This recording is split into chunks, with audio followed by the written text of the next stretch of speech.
Assalamu alaikum wa rahmatullahi wa barakatuh.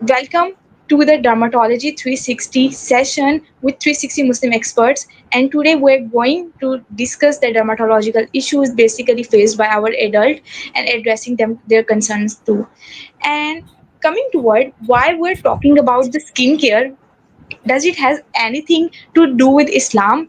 So clearing that thing, first of all, let's see what Islam says about the skincare. So सबसे पहले इन अल्लाह जमील व युहिब्बुल Jamal. Allah is beautiful and He loves the beauty. So it's our responsibility to take care of what is amana and to us, which is our skin, our body, और उसका हम ख्याल रखें और उसको हम लोग स्किन केयर के थ्रू जैसे अल्लाह ताला ने हमें दिया हम उसकी प्रॉपर केयर कर सकें. And then coming toward as the cleanliness is half of the faith in Islam. So we have to keep ourselves clean and our skins clean. So, seeing all these things, we have seen that skincare and taking care of yourself is an integral one of an integral part of Islam too. So, as a Muslim, it's our responsibility to take care of our skin. So, saying it so, today we have our guest, Dr. Talat Sultana. Or Eman will introduce our guest today. Over to you, Eman. Assalamu alaikum everyone. I am Iman Waris from 360 Muslim Experts Auditors Department. Today we are thrilled to announce that we have with us one of the most dynamic experts in skincare and wellness, highly experienced dermatologist, cosmetologist and family physician with over 17 years of experience, Dr. Talat Sultana. She has a totally impressive background. She holds an MD from USA is a pioneering researcher in stem cells and earned her MCPS in dermatology.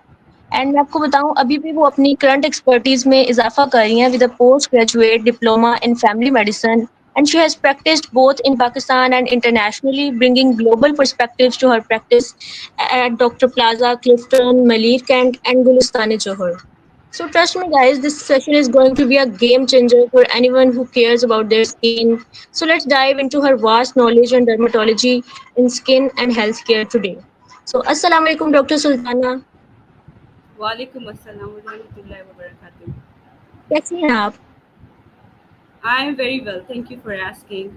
May peace and blessings to all of you. And I am. Thank you for having me in the podcast. Thank you ma'am, we are really honoured. And मैं आपको कहूँगी please आप भी अपना थोड़ा journey share करें, किस तरह आपने एमबीबीएस किया, कहाँ से किया और फिर आपने किस तरह जो है वो डर्माटोलॉजी की तरफ अपना जर्नी आप लेकर गई और अपना जो जर्नी है वो थोड़ा सा हमारी ऑडियंस के साथ हमारे साथ शेयर करें और करंटली आप इस स्टेज तक पहुँची हैं तो इस सब के पीछे आप थोड़ा अपने जर्नी और इस सब के बारे में थोड़ा शेयर करें. Okay, that's thank you so much, Iman. My journey was very exciting, and there was like a bit of a roller coaster ride in my journey. So basically, I belong to a very middle class family. Both of my parents were working at the time when I was in med school, and they actually focus and their total focus on their children to have a good education because they know that only the education is the thing that can empower us, especially females in our society. So they were very particular about the education of their children, and they put their hard work and hard earned money on us. So after the med school, I was just like everybody. I was really in the middle of, I was just discovering about myself and just like everybody in their 20s. So I was trying to discover myself, who am I, why I am doing this, and all of those questions was always in my mind. I was in other way. I was not that much good student. I was just an average student in during my school life, and also in MBBS I was an average student. And but after MBBS, I start pursuing about what I want to be in later in my life. So the only thing I know that I wanted to achieve some post graduation. So I start researching about different specialities, and then suddenly one day I was preparing for my exam, and this something came at that time in 2007. It came on the internet was not that much it was very difficult to find internet in 2007. So we have to buy the internet with a very high costly price. So I was in the library of Lakat National Hospital, and I was searching something on internet, and suddenly this opportunity came across. And then I started preparing for the exam. I got selected, and during my residency at Abbasi Shahid Hospital, it was a life-changing experience for me, because I have gained so much knowledge from my mentor, and that I wanted to mention her name, Dr. Nasiba Kapadia. She was truly a great individual. She mentored us. She gave us the guidance how to deal all of the dermatological conditions. Also, she was guiding us through our life journey. And then that was the beginning of my journey. And then I did not stop. I started pursuing my MD from US, and after finishing my post graduation, I went to US, and I started working in the research, stem cell research at University of Louisville, Kentucky. At that time, the stem cell research was a big hack of a deal. So I was really blessed. And then afterward, I moved to Florida, and that's how the everything was started. And then I started pursuing career in my internal medicine and dermatology. And then when I came back to Pakistan, I wanted to continue in the education. I don't wanted to knock off from the education, so I start you know this I started doing this post graduation in family medicine, just to equip myself more with the recent advances. And so I am here with you all, guys. But I'm just an average student, but I know that if you are persistent, and if you are consistently willing to move forward in your life, Allah will always guide you. बिल्कुल, बिल्कुल amazing doctor Sultana, seriously amazing and very impressive कि किस तरह से आपने middle class family से होते हुए और फिर जब उस दौर में जब इंटरनेट के लिए भी आपको कॉस्ट हमें पे करनी पड़ती थी और हमें बहुत मुश्किलों से गुज़रना पड़ता था, उस दौर में भी आपने किस तरह से अपने पैशन को और इन सब चीज़ों को, अपने मोराल को हाई रखा और अपने इन सब चीज़ों से गुज़र के आप आज यहाँ पे हैं। Truly impressive and very amazing. We are really honoured to have a session with you ma'am and let's Thank you, begin guys. With you Faiza. Mashallah, mashallah, you're such a motivation for all of the medical students right now. Like how to strive, with the one who are striving from the middle class family right now, specifically. Like you can say the sky is the limit. So I hope so कि आज हमें पूरे session में बहुत कुछ आपसे सीखने को मिलेगा. Going with our first question is, do we really need a skincare, or it's just a human made obsession? Very, very good and interesting question. So, if so, all of our talk today will be science based. There will be no confirmational bias. That means that the human factor or our biases, that what I like and what I dislike, and what are the things, which things benefit me as a physician, we will omit all of those things. So today we will go all the science-based evidence which is published in the world famous publications, research. So we will discuss all about it. So according to the recent advances in the research that I know of, there is no such term like skincare. You have to care every day about your skin. You have to care every day about your hygiene. So the first thing is that this is only the high consumerization and media based hype to have like a multiple skin cares, just to have what you hard earned money will be consumed by other people. So this podcast will give people idea, everybody, all the students idea to how to actually how to actually gain from the knowledge and have an awareness, because only thing that break this vicious cycle is the awareness. So we will discuss all about science-based, evidence-based medicine today. So many publications, they supported that you have to apply minimum products. Actually, the products are also medical graded, or they have chemicals in it, and they the before that we have to understand what is the skin and what are the functions of the skin, because if we understand that, everything makes sense. So skin is 70% of your body covering is skin. So it's not only the covering, it actually have several functions. Number one, it breathes. So skin has a breathing function, it breathes. If you block skin, it stop breathing. So by that philosophy, you have to apply minimal products on your skin so that you can nourish your skin, so that your skin can breathe. And those products can be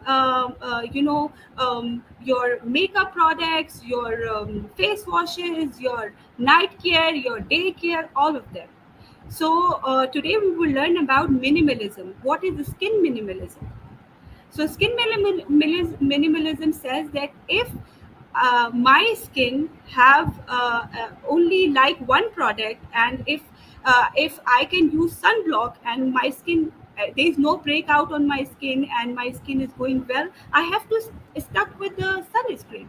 There is no need to search the high base products on the Google. There is no need. So you have to have a tawakkul in Allah. If something is working best for me, you have to stay with it. With your, and this is the principle, basic principle of skin, that it should not be blocked.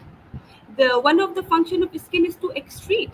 So it's excrete out your sweat, all the waste product. It regulates. Regulates mean it regulate your body temperature. So that way it should not be blocked. So if we understand this concept, so that we can have the idea that skincare is just it's just all the high consumerization, and the part of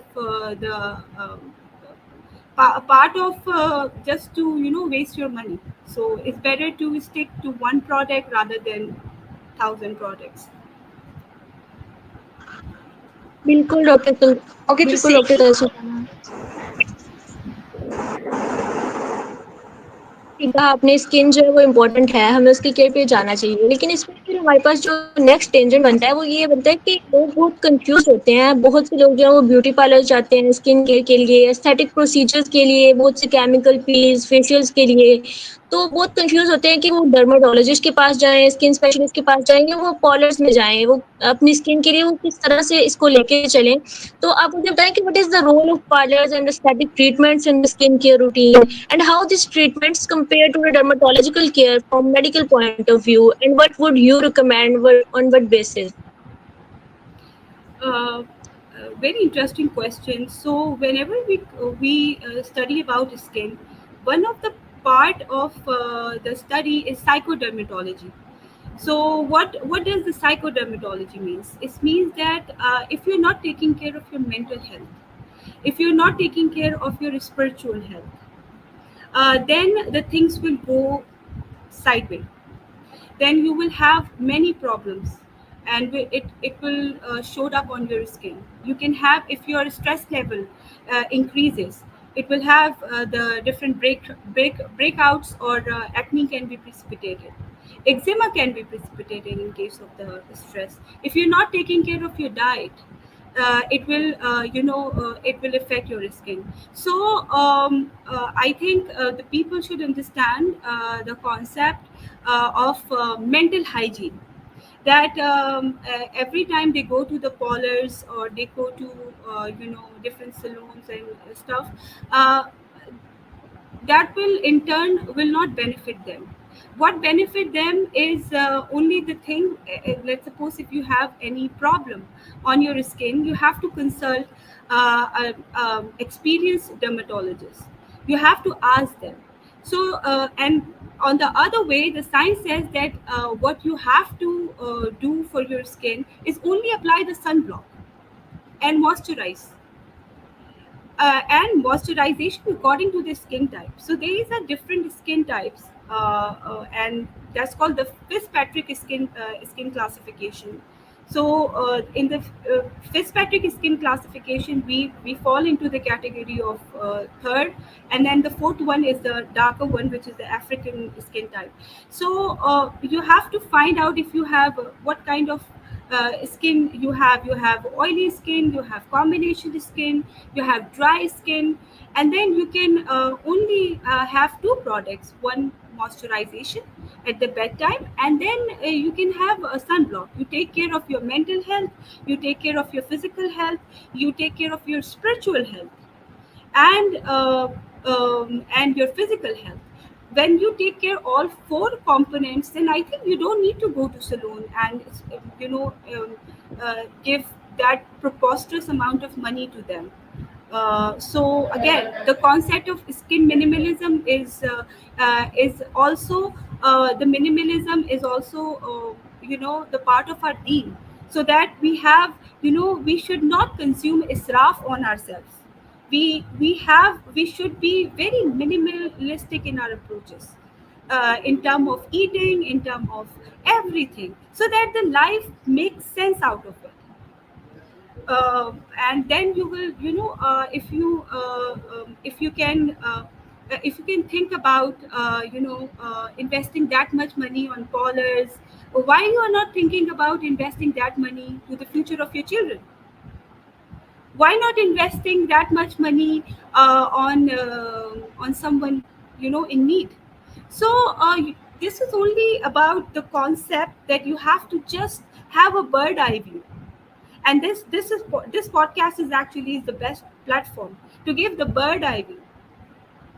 So in case of a skin problem, just consult your experienced dermatologist, and that's about it. Whatever they suggest, they will provide you proper management, and you go for it, and inshallah you will be fine. And then you move the things, you move out in your life, like you have just stay, stay your life, just have a purpose in your life, not just investing unnecessary in the skincare or parlors and all those things. I think for me it does not make any sense. Yeah, going with that israf, I just remembered the ayah, Rabbana ighfir lana israfina fi amrina wansuna alal qawmil kafirin, that everything which is not that हमें जिसकी ज़रूरत नहीं है उससे ज़्यादा हम जब हद से ज़्यादा चले जाते हैं तो it's israf. So basically we have to avoid israf in every aspect of our life, whether it's skin and whether it's anything. And now coming toward that, uh, everything is so capitalized and commercialized right now. Okay, everyone consider that we need 5 step in the morning daycare routine and 5 step in the night care routine. So basically we have to go for a skin minimalism, which is basically, if I will define it, के उस हद तक जाए जहाँ तक it will not harm your skin barrier, right? But I have a question. What about we go out daily outside, जहाँ पे इतनी pollution होने के बाद, dirt होने के बाद, how to remove that dirt, whether the face wash या फिर हमारे पास जो sunblock है या moisturizer है, is it enough to get rid of that dirt? And what about going for deep cleansing monthly and weekly? Is it necessary or it's something extra or come in israf? अच्छा, इसमें फायजा सही, आपने बहुत अच्छी बात पूछी है। ये इस तरह वर्क नहीं करता जिस तरह हम सोच रहे हैं, ठीक है? तो हम बहुत दफ़ा जो सोच रहे होते हैं या हमारा माइंड जिस तरह गाइड कर रहा होता है, बुक्स इस तरह नहीं होती। तो क्लिनजिंग, डीप क्लिनजिंग की कोई भी बुक्स में कुछ नहीं लिखा, ठीक है? तो आप सबसे बेस्ट ये है कि अगर आप ऐसी एनवायरनमेंट में हैं जहाँ आपको लग रहा है कि आप बस के थ्रू ट्रैवल कर रहे हैं, बहुत सारे लोग तो अपनी गाड़ियों में बैठते हैं, गाड़ी में जाते हैं, गाड़ी से निकल जाते हैं, अब क्या डस्ट लगेगी उनके मुंह पे। तो आप सिर्फ सिंपल एक फेस वॉश रखें जिससे आप अपने फेस को वॉश करते रहें हर थोड़े थोड़े घंटे पे। अगर आप इतने ज़्यादा कंसर्न हैं या अगर आपकी एक्नी प्रोन स्किन है तो आप फेस वॉश करें। और दूसरी इम्पोर्टेंट बात ये कि आप अपना वाटर इंटेक अच्छा रखें। मैंने जैसे पहले बताया कि स्किन का एक फंक्शन एक्सक्रीट आउट भी है, एक्सक्रीशन ऑफ द वेस्ट। तो आप सिर्फ अपना वाटर इंटेक अच्छा रखें, आप एक अच्छा सन ब्लॉक रखें और आप अपने फेस को वॉश करते रहें, इनफ। और अगर कोई आपको लगता है कि ब्रेकआउट हो रहा है या कोई आपको और ये सेफ्टी निटिंग्स हैं कि अगर आपको लगता है कि पिगमेंटेशन हो रही है, एज स्पॉट्स हो रहे हैं, ब्रेकआउट्स हो रहे हैं, अनइवन टोन हो रही है, then go to dermatologist. Don't become a doctor by yourself और डोंट जो वर्ड्स ऑफ हमारे यहाँ जो लोग पढ़ते ही नहीं है, तो ये एक बड़ा डिलेमा है। तो आप वर्ड्स ऑफ माउथ पे मत जाएं कि मेरी दोस्त ने मुझे बोला है कि अरे इसने तो फेयर एंड लवली इस्तेमाल की थी, मैं भी लगा लेती हूँ तो मैं गोरी हो जाऊंगी, तो वो तो बहुत अच्छी कलर की होगी। एक दूसरे से अपने आप को कंपेयर करने छोड़ दें। तो अगर आप अपने आप को कंपेयर करना छोड़ देंगे और सिर्फ एक अपनी सेल्फ को देखेंगे, अपनी आइडेंटिटी को रिकग्नाइज करेंगे, तो आई थिंक बहुत सारे प्रॉब्लम्स खुद ही सेटल डाउन हो जाएंगे। और अगेन इसके अंदर माइंड का बहुत रोल है कि आप अपने आप को काम रखें, आप अपने एनवायरमेंटल फैक्टर्स को अपने ऊपर आने ना दें। तो अपने स्ट्रेस को मिनिमम रखें, आपको स्ट्रेस मैनेजमेंट आनी चाहिए। और अगेन अगर आप बहुत ज़्यादा जैसे पब्लिक ट्रांसपोर्ट पे सफ़र कर रहे हैं तो हाँ, आप अपने स्किन को 2-3 दफ़ा सिर्फ वाटर से साफ़ कर लें। वो ज़रूरी नहीं है कि कोई रगड़ के उसको मसाज ही कर रहा होगा तो वो स्किन साफ़ हो जाएगी। It does not work like this. बल्कि डीप क्लिनजिंग से और एक्नी ब्रेकआउट्स हो जाएंगे अगर आपकी एक्नी प्रोन स्किन है। तो जितनी भी कॉमेडॉन्स है वो आपके सारे ऊपर आ जाएंगे। तो लाइक आपको एक्नी स्टार्ट हो जाएगी या और प्रॉब्लम से स्टार्ट हो जाएंगे। तो बुक्स या एविडेंस बेस्ड मेडिसिन के बारे में कुछ भी नहीं बोलती डीप क्लींजिंग के बारे में। ये बिल्कुल जो है वो गलत है और ये नहीं कराना चाहिए। Yeah, exactly. Accepting yourself with imperfections is the best perfection you can reach in life. So, going along with that, what about the natural remedies that multani mitti? हम यहाँ पे evidence based medicine की बात कर रहे हैं. So basically we have to follow the research. What about यहाँ पे जो हमारे पास homemade remedies होती है, मुल्तानी मिट्टी होती है, इन सब चीज़ों को हम use करते हैं और it's like traditional medicine में basically अगर हम कहीं इसको include करें. So one should go for these or not? I don't think so. We shouldn't go for मुल्तानी मिट्टी क्योंकि मैंने मुल्तानी मिट्टी का बहुत क्लिनिकल डाटा रिसर्च करने की कोशिश की पर आई हैवंट फाउंड एनीथिंग।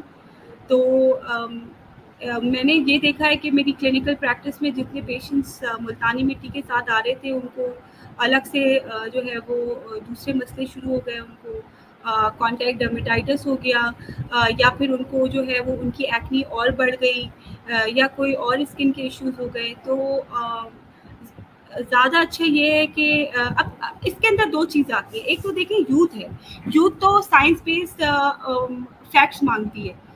वो कहती है आप हमें फैक्ट्स दें, फिक्शन मत दें या फीलिंग ना दें। ठीक है, तो ये जो हमारी जेनजी आ रही है या जनरेशन एक्स है, ये बहुत अच्छी जनरेशन है क्योंकि अंडरस्टैंड करती है, कहती है हमें फैक्ट्स बेस्ड बात करें। ठीक है, अब जो पुराने दौर के लोग हैं, मिलेनियल्स हैं या उससे पहले के जो लोग हैं, अब अगर मैं ये बातें उनको करूंगी तो उनको गुस्सा चढ़ेगा। वो कहेंगे हमारी तो अम्मी की अम्मी और उनकी भी अम्मी मुल्तानी मिट्टी इस्तेमाल करती थी। तो हम किसी का यहाँ पे पर्सपेक्टिव ये नहीं कह रहे कि आप गलत है और हम सही हैं। हम ये कह रहे हैं कि जो चीज़ रिसर्च में होगी हम उसको फॉलो करेंगे, जो चीज़ रिसर्च में नहीं होगी वो हम उसको फॉलो नहीं करेंगे। यही थीम है आज का। तो जिससे ये कि हमारा कन्फर्मेशनल बायस उसमें ना हो, जो रिसर्च कह रही है, क्योंकि हम अगर फिजिशियन है तो हम साइंटिस्ट भी हैं।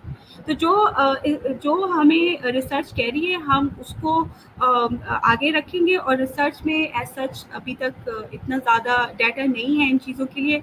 ऑल्दो कुछ आए हैं herbal medications, Chinese traditional medications आई हैं, लेकिन स्टिल उनका डाटा उनके ऊपर और रिसर्च होनी है और उनका क्लिनिकल डाटा आएगा तो हम बात कर सकते हैं।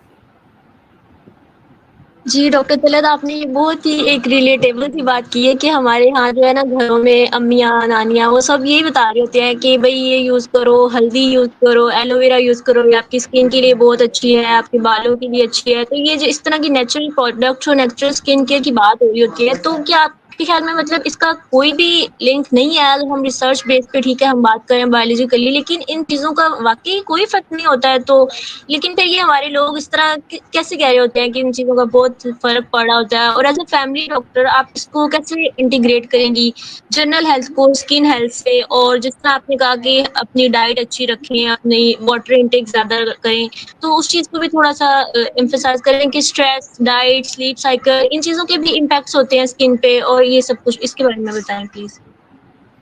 बहुत अच्छी बात कह रही हैं एमन आप। अच्छा देखिए इसमें जो अभी क्लिनिकल रिसर्च आई है वो ये कह रही है कि स्किन का जो ताल्लुक है आपकी सबसे इम्पोर्टेंट है आपकी स्ट्रेस मैनेजमेंट से है, ठीक है, आपकी डाइट से है। तो कोशिश करें कि बहुत ज़्यादा हाई कोलेस्ट्रॉल और जो फ्राइड चीज़ें हैं वो नहीं लीजिए, ठीक है। अपनी हेल्थ के ऊपर कंसंट्रेशन ज़्यादा रखें, हाई फाइबर डाइट यूज़ करें, एंटीऑक्सीडेंट्स जैसे आपके बेरीज हैं और एंटीऑक्सीडेंट्स है वो आप यूज़ करें।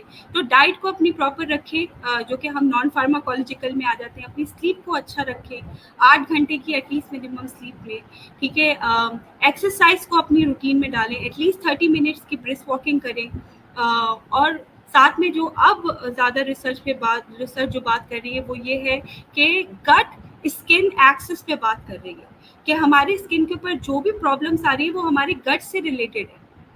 तो हमारी गट्स का मतलब ये हुआ कि हमारे गट के अंदर और हमारी पूरी स्किन के ऊपर भी जो है वो आपके सिम्बियोटिक बैक्टीरियाज हैं जो आपको फ़ायदा देते हैं। तो आप अपनी डाइट में प्रोबायोटिक यूज़ कर सकते हैं। अगर एक्जेमा है, आपको एक्नी के प्रॉब्लम्स हैं, तो आप अपनी डाइट में प्रोबायोटिक्स रख सकते हैं, क्योंकि अब इसका बहुत क्लिनिकल डाटा है कि गट और स्किन का कनेक्शन है। जब आप अपने गट को सही लगते हैं, एक कंडीशन होती है जिसको लीकी गट सिंड्रोम कहते हैं, तो उसके अंदर बहुत ज़्यादा इन्फ्लेमेशन हो जाती है। तो कोशिश करें कि उसमें अगेन डाइट का बहुत फैक्टर आता है। बहुत अच्छी डाइट्स आ गई हैं, आप उसको सर्च कर सकते हैं। उसके अंदर आप अपनी डाइट को सही कर सकते हैं और साथ में आप अपने लाइफस्टाइल में आप प्रोबायोटिक्स को यूज़ कर सकते हैं, ताकि जो आपको स्किन के इश्यूज आ रहे हैं वो जो है वो सेटल डाउन हो जाए। बिल्कुल, ये गट वाला तो अभी कुछ अर्सा पहले ही मैंने भी पढ़ा था कि हमारी जो स्किन पे प्रॉब्लम्स आ रही होती हैं, they are representing the problem within our gut and मतलब हमारे डाइजेस्टिव सिस्टम की प्रॉब्लम्स को रिप्रेजेंट एक तरह से कर रही होती हैं कि किस तरह के इश्यूज़ आ रहे हैं स्किन पे। इसको आपने बहुत अच्छे तरीके से किया। अच्छा मुझे ये बताएँ कि कौन-सी डाइट्स लेनी चाहिए? जिस तरह आपने प्रोबायोटिक्स बताया, तो इस तरह में हमारी ऑडियंस के लिए बताएँ थोड़ा-सा आसान करके कि किस तरह की डाइट जो है वो स्किन केयर के लिए हेल्दी डाइट होनी चाहिए? अच्छा, इसके अंदर सबसे पहले तो हम वेजिटेबल्स की बात कर लें, तो ग्रीन लीफी वेजिटेबल्स हैं, वो इस्तेमाल करें आप, ठीक है। वो क्रूसिफेरस होते हैं, ठीक है, तो वो आपकी स्किन के लिए बहुत अच्छे होते हैं। दूसरा ये कि एंटीऑक्सीडेंट्स हो गए जो कि फ्रूट्स में हो गए, जैसे बेरीज हो गई आपकी, और जो है वो दूसरी जो एंटीऑक्सीडेंट्स हैं वो आप इस्तेमाल कर सकते हैं। इसके अलावा आप जो है वो जैसे हम लोग बहुत ज़्यादा वो सोडास पीते हैं, कार्बोनेटेड वाटर्स लेते हैं, इनको नहीं रखें। आप वाटर इनटेक को अच्छा रखें, सिर्फ simple plain water is fine. और फिर जो है वो सिंपल फूड रखें, घर का बना खाना खाएं। हमारे यहाँ बहुत ज़्यादा ये है कि हम ज़रूरी है कि हफ्ते में 2 से 3 दफ़ा जो है वो रेस्टोरेंट जाना है, बाहर का खाना खाना है। तो कोशिश करें कि फ्राइड फूड और फ्राइड आइटम से दूर रहें, और एक सिंपल लाइफस्टाइल जो हमारे प्रॉफिट का पीस बी अपॉन हिम उनका था, वो अपनी ज़िंदगी में अडॉप्ट करें, क्योंकि आई थिंक वो ही आपकी ज़िंदगी को जो है ना वो बहुत ज़्यादा सिंप्लीफाई रखेगा। अगेन वो मिनिमलिज्म का जो कॉन्सेप्ट है वो आप यूज़ कर सकती हैं यहाँ पे। तो जितना आप अपनी ज़िंदगी को सिंप्लीफाई रखें, जितना आप अपनी डाइट को सिंप्लीफाई रखें, जितना आप अपने लाइफस्टाइल को सिंप्लीफाई रखें, आई थिंक वही हमारे लिए बेनिफिट है। और वही अब पूरी दुनिया में ये एक डिबेट आ गई है कि आप जो है वो अपनी डाइट को सिंप्लीफाई रखें, अपनी डाइट के अंदर कोलेस्ट्रॉल को कम रखें, सॉल्ट को कम रखें, और जो है वो अपने घर में पका के अपनी चीज़ें खाएं जिसमें फ्रूट्स और वेजिटेबल्स, जैसे हम बात कर चुके, वो आते हैं। तो उसके आई थिंक उससे जो है ये डिफ़िकल्ट है, ये इजी नहीं है, क्योंकि अगर 99% लोग ये कर रहे हैं, मेरी 8 दोस्त हैं बाहर खाती हैं रेस्टोरेंट में, और मैं वहाँ रेस्टोरेंट में बैठ के भी रेस्टोरेंट में नहीं खा रही हूँ, तो ये एक अजीब सा लगेगा, ये डिफ़िकल्ट है। लेकिन ये हो सकता है, ये पॉसिबल है, क्योंकि ये पहले भी ज़माने में पॉसिबल था, अब ये आ गया है। तो कोशिश करें अपने आप को सिंपल रखें ताकि आपकी ज़िंदगी में कॉम्प्लेक्सिटीज़ ना आए, और जितनी आप अपनी ज़िंदगी को सिंपल रखेंगे, खाने को, अपने लाइफस्टाइल को, उतनी आप बीमारी से दूर रहेंगे। तो आप ये खुद डिसाइड करें कि आपको किस लेन में चलना है, आपको बीमारी से करीब रहना है या आपको बीमारी से दूर रहना है, चाहे वो स्किन की बीमारी हो जाए या जनरल हेल्थ हो जाए। अगर आप जितना अपनी लाइफस्टाइल को बैलेंस्ड लाइफस्टाइल में रखेंगे, बैलेंस्ड रखेंगे, जहाँ पर आप माइंडफुल हैं अपनी स्किन के बारे में, अपनी जर्नल हेल्थ के बारे में, कोई आपको समोसे दे रहा है और आप कहें नहीं मैं थैंक यू सो मच, बहुत पोलाइटली आप उसको कह दें कि नहीं मैं समोसे अवॉइड कर रही हूँ या कर रहा हूँ क्योंकि मैं आजकल हेल्दी डाइट पर हूँ, तो ये आप कर सकते हैं, दैट्स यू कैन डू, लेकिन इन अ पोलाइट वे। तो पहले तो खुद तो अवेयरनेस आए ना, उसके बाद हम किसी को बताएंगे ना कि भाई ये चीज़ आपको करनी चाहिए। तो यही है कि आप अपनी, और ख़ासतौर पे स्टूडेंट्स को मैंने देखा है पिज़्ज़ा खाते हैं, बैठे हुए हैं, पिज़्ज़े के इतने बड़े बड़े बॉक्सेस आ रहे हैं, what you are doing with your life? This is truly unacceptable, because आप ये कब तक खाते रहेंगे पिज़्ज़ा, और ये कितना नुकसान दे रहा है आपको।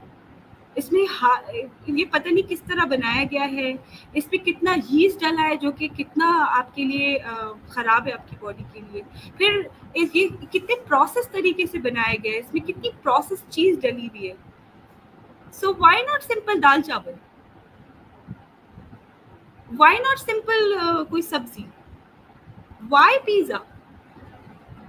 तो यही है कि ये एक सोच का फ़र्क है, और इसके अंदर हम जब मैं और आप बैठ के ये सिंपल कर रहे होंगे तो फिर लोग आएंगे। तो हमें ये अपने से शुरू करना है, rather pointing out to the other students के भाई आप खाएं, सब दाल चावल खाएं।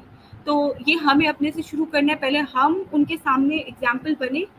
जैसे मैं 20 ईयर से ग्लूटेन फ्री हूँ, मैं ग्लूटेन की कोई चीज़ नहीं खाती, मैं लैक्टोज फ्री हूँ, मैं लैक्टोज की कोई चीज़, डेयरी की कोई चीज़ मैं यूज़ नहीं करती।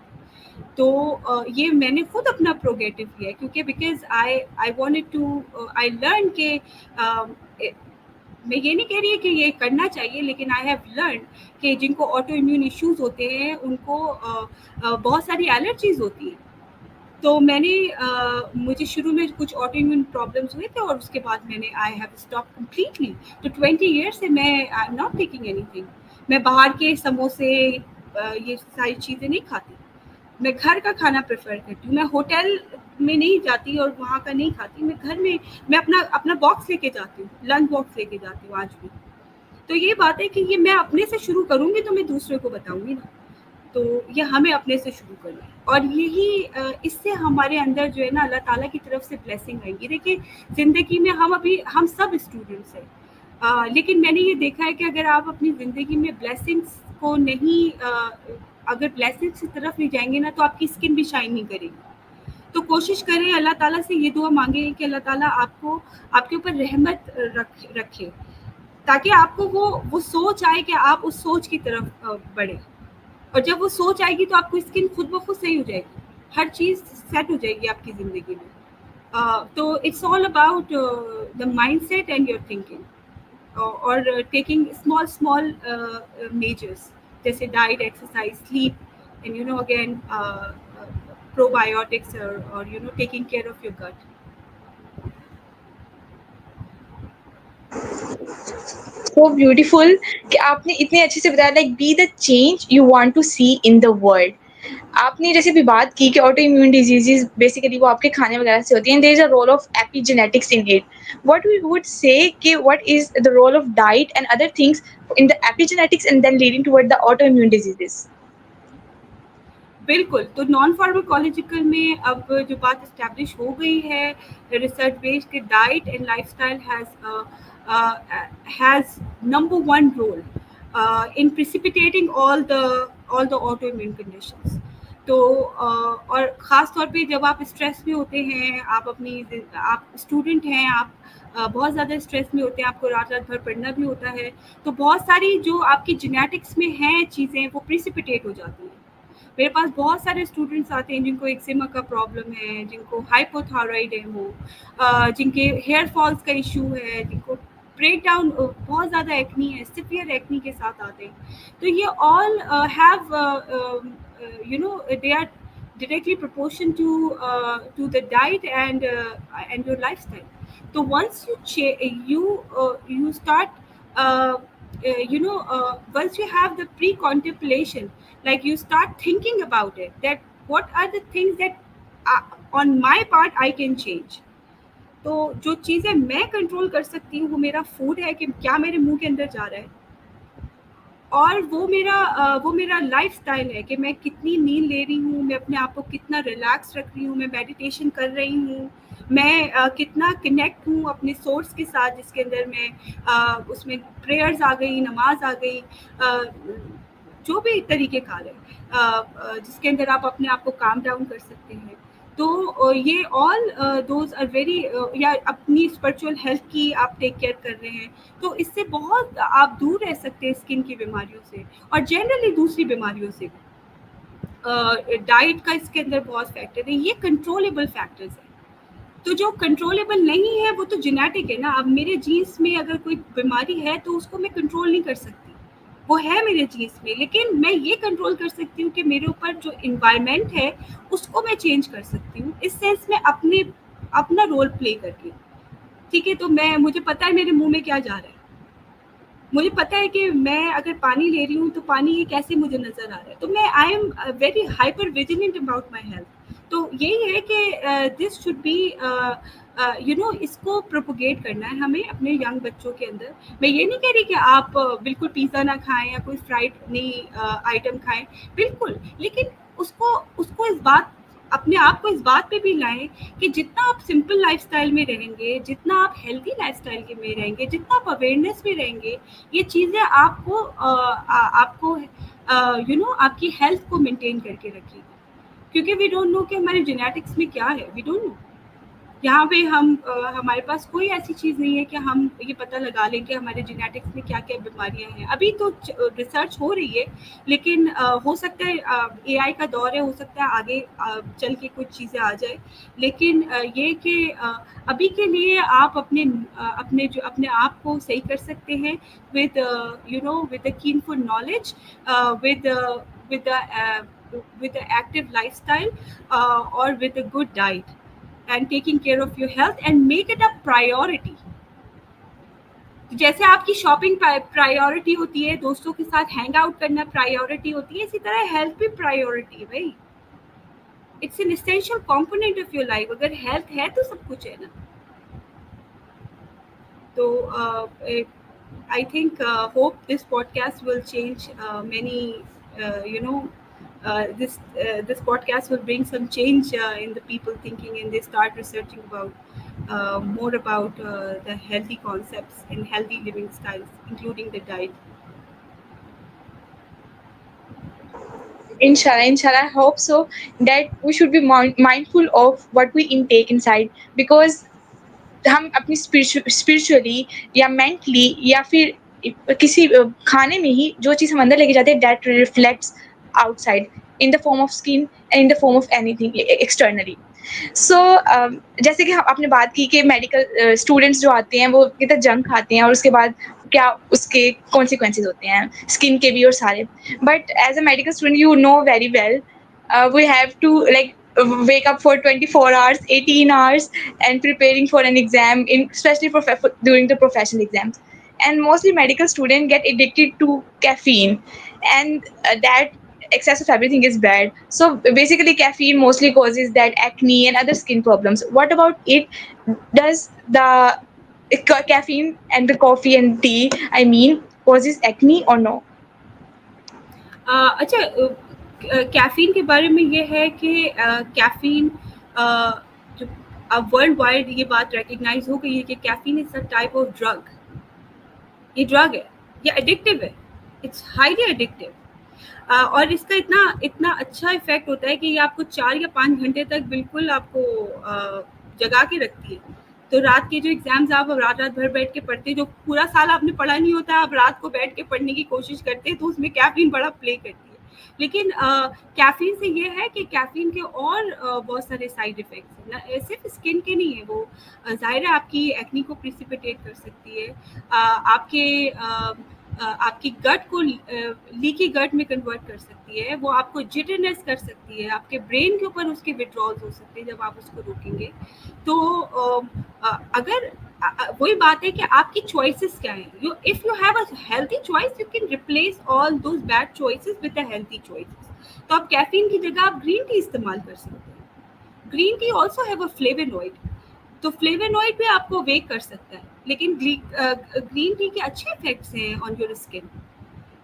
इसी तरह जो है वो आप instead of having a junk diet, आप या पिज़्ज़ा खा रहे हैं या फ्राइड चीज़ें खा रहे हैं, आप अपने साथ थोड़े से नट्स रख सकते हैं। If you don't have any allergies, तो आप अपने साथ थोड़े से नट्स रख सकते हैं, आप वो नट्स खा सकते हैं। वो नट्स जो है वो आपके they are having a good fatty acids, वो आपके ब्रेन को नरिश करेंगे। तो you can replace bad habit with good habits. और अगेन इसके अंदर यही बात आती है कि आपको अपनी ज़िंदगी में एज ए स्टूडेंट डिसिप्लिन होना है, जो कि आई थिंक मैं इसलिए ये बात बोल रही हूँ क्योंकि नाउ आई हैव लर्न कि डिसिप्लिन होना कितना ज़रूरी है। क्योंकि मुझे याद है कि जब मैं अपनी स्टूडेंट लाइफ में थी, टू बी वेरी ऑनेस्ट, मैं भी कोई डिसिप्लिन नहीं थी। तो लेकिन अब मुझे लगता है कि अब ज़्यादा अपनी ज़िंदगी में डिसिप्लिन होना है, और बहुत ज़्यादा जो भी आप चीज़ अपनी ज़िंदगी में ऐड ऑन कर रहे हैं, जैसे कॉफ़ी ज़्यादा ले रहे हैं, टी ज़्यादा ले रहे हैं, उसमें बैलेंस लाइए। कॉफ़ी और टी की जगह आप ग्रीन टी यूज़ कर सकते हैं। जंक्स की जगह पे या स्नैकिंग जो आप करते, बिंज ईटिंग करते हैं, उसकी जगह पे आप जो है वो थोड़े से नट्स ले सकते हैं या कोई हेल्दी स्नैक्स ले सकते हैं। तो those are the choices that you can it does have an impact on your skin. तो यही है कि आप उसको एक कंस्ट्रक्टिव वे में जाएं रादर देन डिस्ट्रक्टिव वे में जाएं। तो B very mindful about your about your health and about what क्या क्या चीज़ें आपकी स्किन को बेनिफिट कर सकती हैं। और अगेन जब आप स्किन के ऊपर जब आप स्किन की टेक केयर करते हैं, तो स्किन भी फिर आपकी टेक केयर करती है। फिर उसके अंदर वो जो ग्लो है, क्योंकि आपने उसको इतनी प्रायोरिटी दी है, तो वो फिर वो नेचुरल ग्लो आता है, जो कि रातों रात नहीं आता है। You have to work on it. ये it's not a matter of कि it's a matter of few hours नहीं। अगर सबसे अच्छी बात ये है कि अगर आप उस चीज़ को इमेजिन करते हैं कि ओ ये फला मॉडल जैसे मेरी स्किन हो जाए, तो वो मॉडल्स का लाइफस्टाइल बहुत अच्छा होता है। वो अपनी डाइट में हाई प्रोटीन रखते हैं, वो अपनी डाइट में फैट्स को नहीं रखते, ठीक है। वो अपनी डाइट के अंदर कार्बोहाइड्रेट्स को बैलेंस रखते हैं, वो एक्सरसाइजेस करते हैं, वो अपनी स्किन की टेक केयर करते हैं, अपनी जनरल हेल्थ की टेक केयर करते हैं। तो इस तरह फिर आपको नेचुरल ग्लो मिलता है। और आई थिंक यही तरीक़ेकार अच्छा है कि आप इसके बारे में ज़्यादा से ज़्यादा अवेयरनेस रखें and be very mindful about your skin and your general health. जी, डॉक्टर तलत, यहाँ आपने बहुत ही मज़े की बात की है कि जो एक्ट्रेसेस वगैरह हम देखते हैं, वो स्किन के ग्लो के लिए रातों रात नहीं हो जाती हैं, बल्कि अपनी स्किन का एक प्रॉपर ख्याल रख रही होती हैं। लेकिन फिर ये जो हम सुनते हैं कि एक्ट्रेसेस रातों रात गोरी हो गई हैं और जो फेयरनेस इंजेक्शन लग रहे हैं और जो इस तरह के ट्रीटमेंट्स हो रहे हैं, इनके पीछे क्या एक साइकोलॉजी होती है और इनके पीछे क्या यानी चल रहा होता है कि फेयरनेस इंजेक्शन लग रहे हैं, गोरापन के लग रहे हैं और रातों रात गोरे हो गए हैं? इसके पीछे क्या बायोलॉजी चल रही होती है? हाँ, ये भी बहुत अच्छा सवाल है। जो स्किन अच्छा, अगेन हम पहले फिट्जपैट्रिक क्लासिफिकेशन से आते, तो 1 और 2 जो टाइप होती है स्किन की, वो कॉकेजियन स्किन में होती है, ठीक है, जो कि यूरोपियन हो गई, और ये जो अमेरिकन कॉन्टिनेंट है और यूरोपियन है, ये स्किन 1 और 2 टाइप होती है, ठीक है। 3 और 4 जो होती है वो फिर एशियन स्किन टाइप होती है, और फिर उसके बाद फोर्थ वाली जो 3 जो होती है वो एशियन होती है, और उसके बाद फिर आपकी जो फोर्थ होती है वो अफ्रीकन या ब्राउन स्किन होती है, डार्क ब्राउन स्किन होती है। अब ये इशू जो गोरा होने का है वो सदियों से है, और ये बहुत ही पुराना कॉन्सेप्ट है, जहाँ पे जो है वो डिफरेंट तरीके से स्किन को ब्लीच किया जाता था, और उसको उसकी अच्छा, इससे पहले एक और चीज़ है कि हमारे जो स्किन पे कलर है वो क्या है, और वो हमें हेल्प कैसे करता है, और इसके बारे में जो सुपरस्टिशंस हमें हैं वो उनके पीछे क्या मिथ्स हैं। तो सबसे पहले तो ये कि जो हमारी स्किन के ऊपर जो पिगमेंट है उसको मेलानिन कहते हैं, और ये मेलानिन जो होता है ये हमें प्रोटेक्ट करता है, ये एक अच्छा पिगमेंट होता है जो कि हमें प्रोटेक्ट करता है फ्रॉम अल्ट्रा वायलेट रेज से, यूवीबीज और यूवी लाइट से, और इसकी वजह से हमारी स्किन में प्रोपेंसिटी ऑफ स्किन कैंसर्स जो होते हैं वो कम होती है। तो हमारी स्किन, हम बहुत ब्लेस्ड हैं कि हमें ये कलर दिया गया है और इसमें पिगमेंट दिया गया है जो कि हमारी स्किन को सन रेज से प्रोटेक्ट करती है। जो 1 और 2 है जिसके अंदर पिगमेंट नहीं होते तो वो ईजिली बर्न हो जाती हैं, ठीक है, और हम जो होते हैं वो टैन जल्दी होते हैं, और हम बर्न इतनी इजीली नहीं होते, हम टैन जल्दी होते हैं क्योंकि जो हमारी स्किन टाइप है उस पर पिगमेंट जो है वो हमें प्रोटेक्ट करते हैं।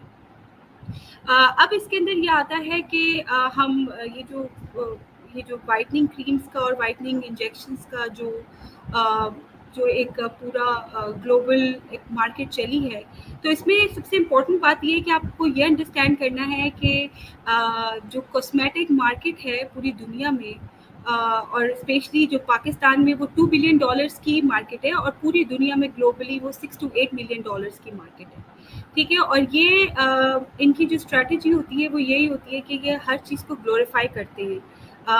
इसके अंदर वही बात है कि जो लोग गुड कॉन्शियस में हैं वो कभी भी उन चीज़ों को इंडोर्स नहीं करेंगे जो कि FDA अप्रूव नहीं है। तो FDA ने क्लिनिक बिल्कुल इस बात को डिक्लेयर किया हुआ है कि स्किन ब्लीचिंग जो है वो बहुत ज़्यादा, या स्किन ब्लीचिंग जो है वो डिफरेंट नाम से मार्केट में है, उसमें स्किन फेड क्रीम भी कहते हैं इसको, स्किन लाइटनिंग क्रीम भी कहते हैं, लेकिन इसके अंदर हाई कंटेंट ऑफ मर्करी है एंड हाइड्रोक्विनोन है, और इन सम क्रीम्स उसमें स्टेरॉइड भी होता है।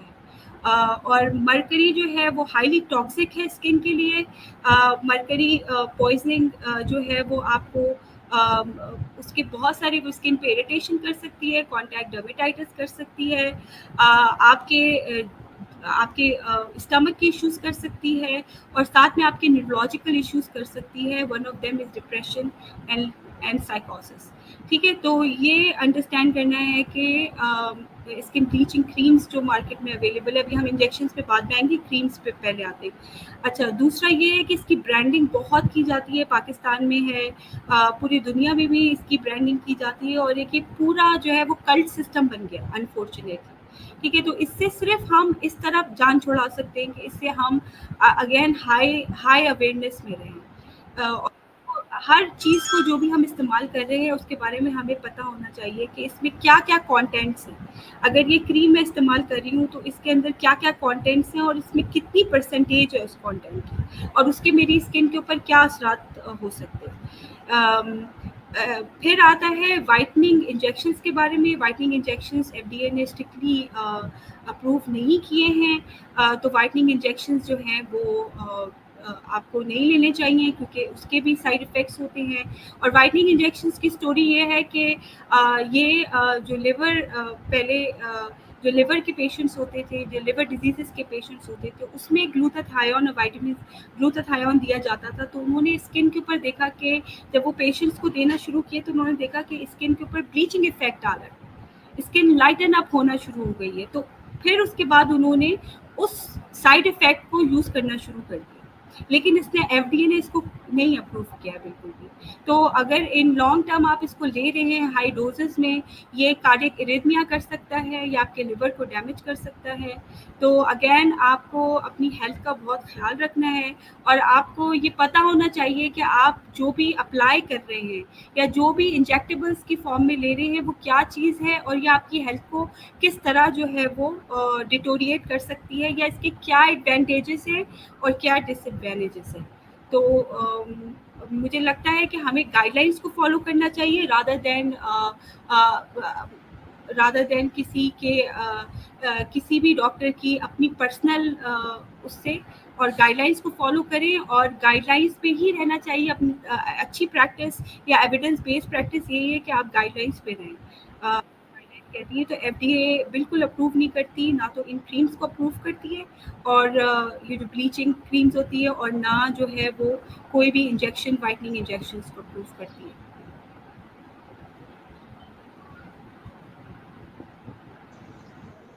बेशक we should be mindful of our choices for the medicines before taking them. But जहाँ पे हमने अभी मेलानिन की बात की है और एशियन स्किन की बात की है, saying it so that melanin is protecting us against the sun. And right now many scientists also say that Asian skin don't need the sunblock as such. So according to the mostly dermatologists and cosmetologists, you should not step out of your house without applying a sunblock, because is it really such inevitable for the Asian skin? Sunblock जहाँ तक है तो sunblock दो तरह से आते हैं, physical होते हैं और केमिकल होते हैं। अगेन फिजिकल सनब्लॉक ज़्यादा अच्छे होते हैं क्योंकि उसके अंदर जिंक ऑक्साइड होता है और ये जो है जब ये सन के साथ, जब ये यूवी लाइट के साथ इंटरैक्ट करता है तो ये बहुत ज़्यादा आपकी स्किन को इरिटेशन नहीं देता। Chemical sun block on the other hand, जब वो भी आपको कॉन्टैक्ट डर्मेटाइटिस कर सकते हैं। जब वो यूवी लाइट के साथ इंटरैक्ट करते हैं तो उसकी वजह से आपकी स्किन इरिटेट हो सकती है। तो इसमें अगेन आपको ये देखना है कि आपकी स्किन कैसे रिएक्ट कर रही है। अगर आप let's suppose starting from physical sunscreen, आप जिंक ऑक्साइड यूज़ करें, it goes well with you, you don't need to switch it to the chemical sun block. आप सिर्फ वो इस्तेमाल कर लें। और अगर आप देख रहे हैं कि आप सिर्फ गाड़ी में बैठे हुए हैं और गाड़ी से ही निकल के जा रहे हैं और गाड़ी में भी शेड्स लगे हुए हैं, तो क्या ज़रूरत है? Again the concept of skin breathing आप रखें ना, आप उसको छोड़ दें खुला, उसको ब्रीथ करने दें भाई, उसको ब्लॉक क्यों कर रहे हैं? क्योंकि वो उसका फंक्शन है ब्रीथ करना। तो लेकिन अगेन आपका अगर लाइफस्टाइल ऐसा है कि आपको बस के लिए बहुत देर तक धूप में खड़ा रहना पड़ रहा है और आप कोई बैरियर इस्तेमाल नहीं कर रहे, कोई प्रोटेक्टिव हेड नहीं है, प्रोटेक्टिव जो वेयरिंग होती है या हेड वगैरह नहीं यूज़ कर रहे हैं किसी भी वजह से, कॉस्मेटिक रीज़न या एस्थेटिक रीज़न की वजह से, तो आप फिर सनब्लॉक यूज़ कर सकते हैं। और अगेन आप स्टार्ट करें फिजिकल सनब्लॉक से। अगर it goes good with you then you go for the chemical sunblock. तो again you have to be आप जो भी मूव करें स्किन के लिए, मेक श्योर कि आप जो है वो स्मार्ट मूव रखें, क्योंकि स्किन भी रिएक्ट करती है। उसकी भी अपनी उसका भी एक अपना जो है वो बैरियर सिस्टम है और उस बैरियर सिस्टम को आप ब्रेक ना करें।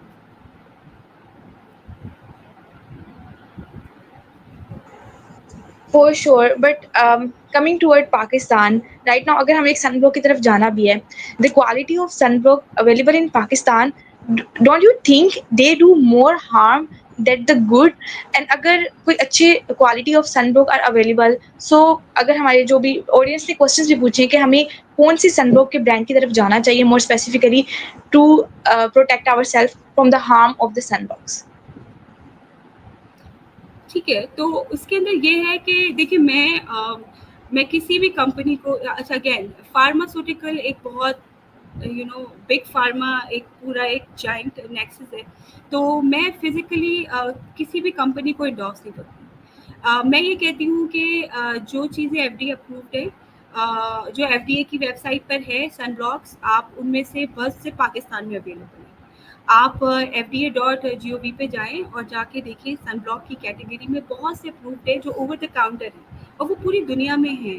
ठीक है, तो आप वो चीज़ यूज़ करें जो FDA अप्रूव्ड है। ठीक है। तो अब उसके अंदर जो भी ब्रांड आते हैं जो FDA ने रखे हुए, आप वो वहाँ पे जाएं। जहाँ तक पाकिस्तान का है तो वो अगेन यही है कि मैं किसी भी फार्मास्यूटिकल के साथ मेरी अफिलिएशन नहीं है, ना कोई मेरा कोई वो है, तो मैं किसी का भी नाम एंडोर्स नहीं कर सकती। सबसे बेस्ट यही है कि जो भी FDA ने ओवर द काउंटर मेडिकेशंस रखी हैं, स्किन फैक्ट्स के नाम से FDA ने पूरी अपनी एक वो बनाया है, आप वहाँ पे जाके चेक कर सकते हैं। ओवर द काउंटर बहुत सारी मेडिकेशंस हैं जो कि सनब्लॉक से लेके उसमें वाइडली मॉइस्चराइजर, सनब्लॉक, हर चीज़ उसके अंदर है। तो जो भी आपको लगता है कि पाकिस्तान में अवेलेबल है ब्रांड जो कि ओरिजिनल हो, ऑथेंटिक हो, वो आप इस्तेमाल कर सकते हैं और वो आप इस्तेमाल करें। और अगेन इतने सनब्लॉक्स अचानक से यूज़ करते हैं और फिर उसको चेंज कर देते हैं क्योंकि स्किन इरिटेट हो रही है या कॉन्टैक्ट डर्मेटाइटिस हो रहा है या उसके ऊपर कोई एलर्जी हो रही है, तो उससे अच्छा ये है कि एक सनब्लॉक यूज़ करें, उसका पैच टेस्ट करें अपने कान के नीचे और उसको देखें, थोड़ी देर लगा के 72 आवर्स देखें कि वो कोई एलर्जी तो नहीं कर रहा, and then you go for it. और अगेन वही मैं कह रही हूँ सबको कि आप लोग गाइडलाइंस फॉलो करें, अपने पेशेंट्स को भी गाइडलाइन फॉलो करने पे बोलें, और उसमें अपना कन्फर्मेशनल बायस को बहुत मिनिमम रखें, क्योंकि eight the end of the day हमें एक बहुत ऑथेंटिक प्रैक्टिस करनी है और जो है वो एविडेंस बेस्ड मेडिसिन कोशिश करें कि वो प्रैक्टिस करें। बिल्कुल, बहुत अच्छी बात की आपने।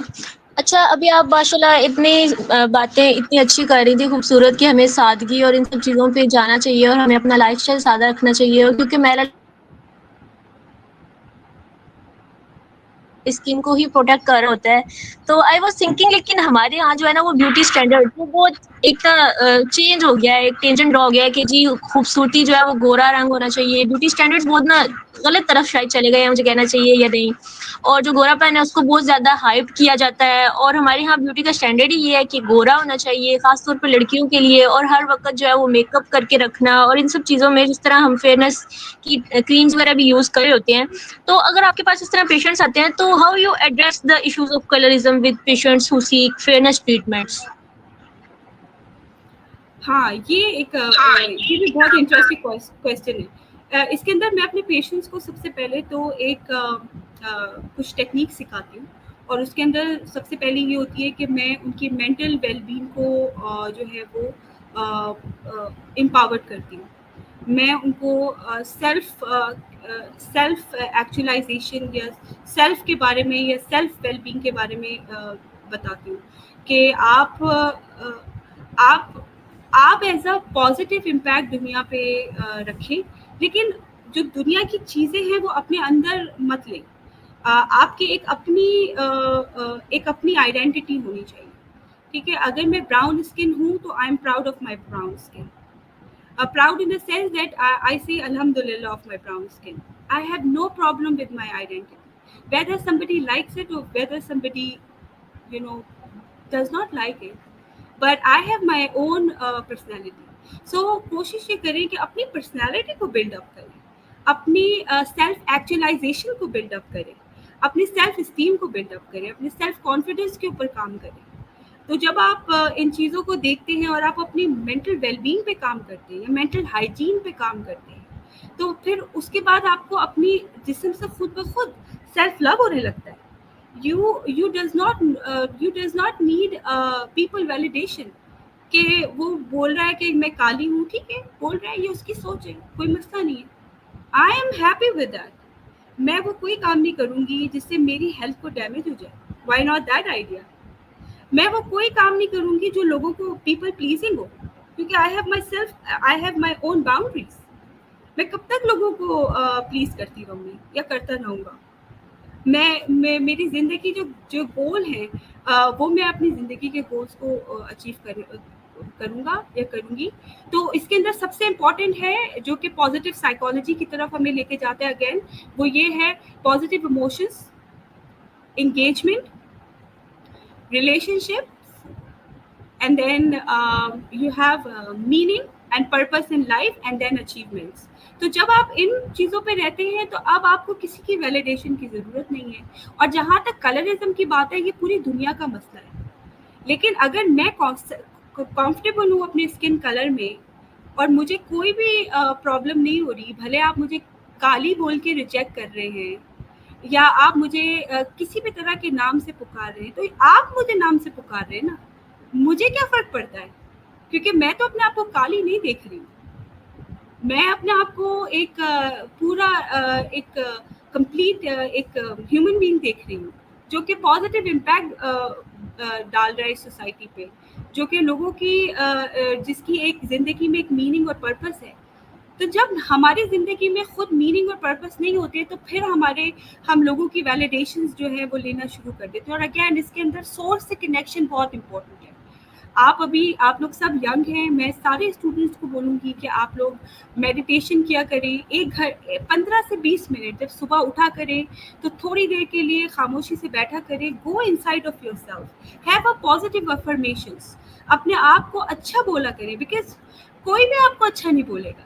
अपने स्किन कलर को अच्छा बोला करें। पॉजिटिव सेल्फ अफर्मेशंस में ये भी आता है कि I am beautiful, I am wonderful, my skin color is very beautiful, I am a shining light in this world. तो ये सारी चीजें आपको खुद करनी है। nobody will teach you and nobody will guide you and they shouldn't।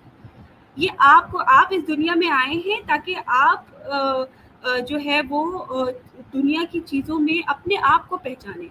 तो again आप उस वक्त लोगों की बातों पे नहीं जाएंगे, और आपका सेल्फ उस वक्त बिल्ड होगा जब आप खुद अपनी सेल्फ एक्चुअलाइजेशन करेंगे और ये इन सुपरफिशियल चीज़ों से निकलेंगे। क्योंकि ये सुपरफिशियल चीज़ें इतनी ज़्यादा है कि वो आपको डिस्ट्रैक्ट कर रही है। तो इन डिस्ट्रैक्शन से निकले, go inside of yourself, find out who you really are, what is your purpose in this lifetime, and what you will do with your life, and how you will see yourself and how you will have a positive impact in this world। तो I think ये सारी चीज़ें निकल जाएंगी। अब चाहे मुझे कोई भी कुछ कहे, मैं उसको बहुत प्यार से और पोलाइटली हंस दूंगी उस बात पर, क्योंकि मुझे पता है कि मेरा जो कप ऑफ टी है वो पूरा फुल है। सो अपने कप ऑफ टी को फुल रखें। बाकी कुछ भी हो रहा है आउटसाइड, तो वो तो एक आउटसाइड फैक्टर है, उसको तो आप कंट्रोल नहीं कर सकते। तो यही है कि जितना आप सिंपल रहेंगे, सादा रहेंगे, आप स्किन की बीमारियों से दूर रहेंगे। अगेन समरी यही है, जितना आप अपने आप को मिनिमलिज्म की तरफ रखेंगे, आप सोर्स के साथ कनेक्ट होंगे, आप अल्लाह ताला से कनेक्ट होंगे, इस यूनिवर्स के साथ कनेक्ट होंगे। और आप इस बात को भी इतने सामने रखें कि इतने लोग हमसे पहले भी आए, वो भी चले गए इस दुनिया से, और वो भी बड़े बड़े मॉडल्स थे, एक्टर्स थे, बड़ी बड़ी उन्होंने अचीवमेंट दुनिया में की। तो at the end of the day हमें अल्लाह ताला की तरफ रिटर्न बैक होना है। So be very down to earth, be एक अप्रोच के साथ रहें, अपनी ज़िंदगी को सिंपल रखें, बहुत इजी रखें। और दूसरा ये कि कलरिज्म जो है वो एक फैक्ट है, लोग करते हैं, ये पूरी दुनिया में एक नोन फिनोमेना है। लेकिन आप अपनी सेल्फ को जो है वो ऊपर रखें, ताकि आपके ऊपर कोई भी बातों का इम्पैक्ट ना हो।